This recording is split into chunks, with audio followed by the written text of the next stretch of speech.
বিসমিল্লাহির রহমানির রহিম। বিশেষ করি আমার বিশ্বনাথ থানার বাসীর উদ্দেশ্যে আমার দুই তিনটা কথা বলার মন বলছে, যার কারণে অনেক দুঃখের সাথে কথাটি বলবো।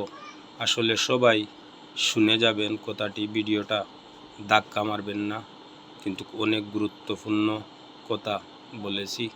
প্রতি কুরবানি আসার পর আমরা কিন্তু সবাই কুরবানি দেই এই গরিবের জন্য বা আল্লাহকে খুশ করার জন্য, কিন্তু নিজে খাওয়ার জন্য নয়।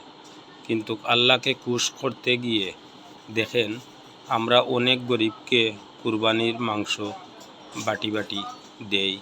এই যে অনেক গ্রামতনে মানুষ আসে আমাদের বাড়িতে, আমরা তারারে খুশ করিয়া মাংসগুলা দেই।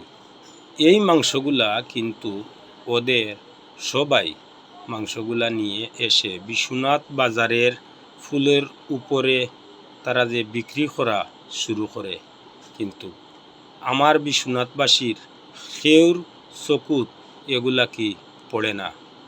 আসলে এগুলা খেয়াল রাখবেন। এরা মাংস আমরা খাওয়ার জন্য দিলাম, কিন্তু ওরা মাংসগুলা এনে তারা কিন্তু বিক্রি করে এই বিশ্বনাথ থানার সামনে ফুলের উপরে। কিন্তু দেখেন অনেক পরিবার আছে, মুগ্ধ ব্যক্তি যারা আছে, কিন্তু কেউরে কইতেও পারেন না, সইতেও পারেন না, সে কিন্তু কুরবানি দেন না। ঈদের দিন তার ছেলে সন্তানকে মাংস খাওয়াইতে পারতেছে না, কিন্তু লাস্ট পর্যন্ত সে এই ফুলের উপরে আসিয়া কিন্তু এই মাংস বা কেউ কিনে, তার কিনার সমর্থ আছে, কেউ কিনতে পারেও না, কিন্তু লজ্জার মুখা চাইয়া সে কেউর বাড়িতে যায় নাই, কিন্তু সে তো মাংস খায় নাই।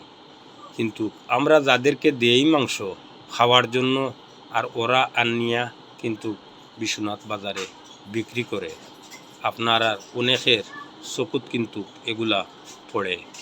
কিন্তু খেয়াল রাখবেন, আমার কথার উপরে আপনারা একদম বিশ্বাস করবেন না, কিন্তু আপনারা নিজের চোখ দিয়ে দেখবেন। প্রতিটা ঈদ আসার পর এই মাংসগুলা ফুলের উপরে বিক্রি হয় কি না হয়, আপনারা দেখবেন নিজের চোখে, দেখে আমার কথাটা বিশ্বাস করবেন।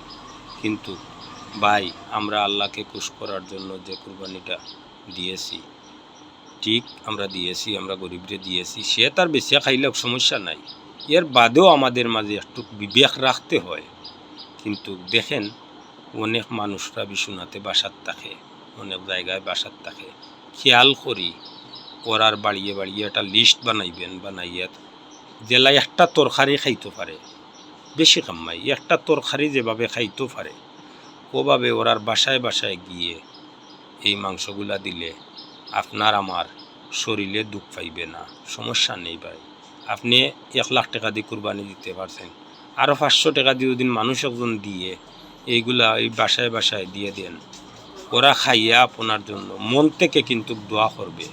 আমার বিশ্বাস এরা মন থেকে দোয়া করবেন, আপনার কুরবানিটা আরও বেশি যে সোয়াবগুলো আপনি পাইতেন তা তো 3 গুণ বেশি সোয়াব পাইবেন আপনি যদি ওরার বাসায় বাসায় দিয়ে পাঠান। আমার মন বলছে ভাই, বিশ্বাস করবেন, এইগুলা তা খেয়াল রাখবেন আপনি। আমি সবাই, আমি আমার কথা বলি নাই, সবার কথা বলি, কিন্তু যারা অনেক মুগ্ধ ব্যক্তি আছে ওদের একটু খেয়াল করি, মাংস তুলুবালা জেলায় একক খাইতে পারে তারে এইভাবে দিয়া দিবেন, কিন্তু দেখবেন আগামী দিনে আপনার বালা হবে। আপনাকে আল্লাহ তৌফিক দেন, আপনি এবার দিচ্ছেন 1 লক্ষ টাকায়, আগামীতে আপনি দিতেন 5 লক্ষ টাকায়। আমি আমার গুনাহগার বন্দা হয়ে দোয়া করলাম আপনাদের জন্য, সবার জন্য, কিন্তু সবাইকে আল্লাহ অনেক বড় করুক, কুরবানি বাড়িয়ে দেন, সবার রিজেকে বাড়িয়ে দেন, আল্লাহ রিজেক দেন সবাইকে। আল্লাহুম্মা আমিন। ভালো থাকেন, সুস্থ থাকেন, আল্লাহ হাফিজ।